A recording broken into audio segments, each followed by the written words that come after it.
Unfortunately, I have multiple connections. My mother had Alzheimer's, and now my husband has Alzheimer's. He was diagnosed about 6.5 years ago, just before his 65th birthday.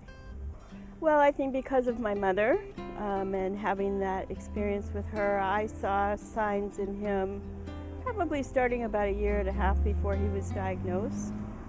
He was just getting more dependent and seemed to not be able to make decisions and things. And so I asked him to go to the doctor and check it out.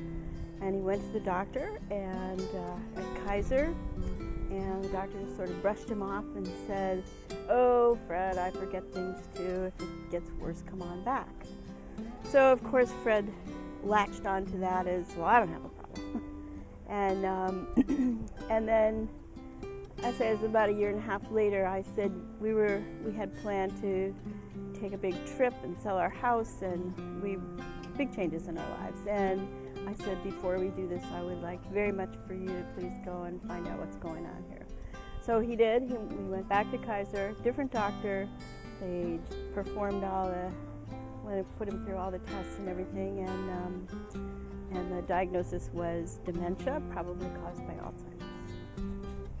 So that was the process. He's progressed a lot. I have to be involved in just about everything in his life. He's really not able to do much of anything for himself, although he's still continent, which is nice.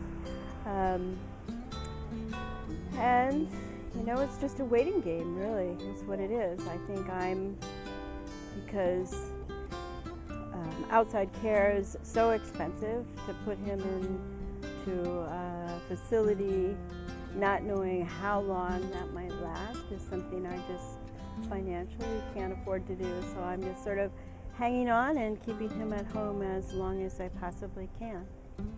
It's like this question of what's the greatest reward, and I can't really think of one.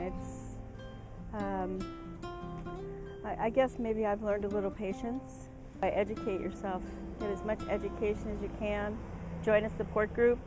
Support groups are just the best. Get your finances in order, your legal stuff in order, because there'll come a day when papers can't be signed and it just makes it a lot harder. I think those are the 3 top things that I would recommend.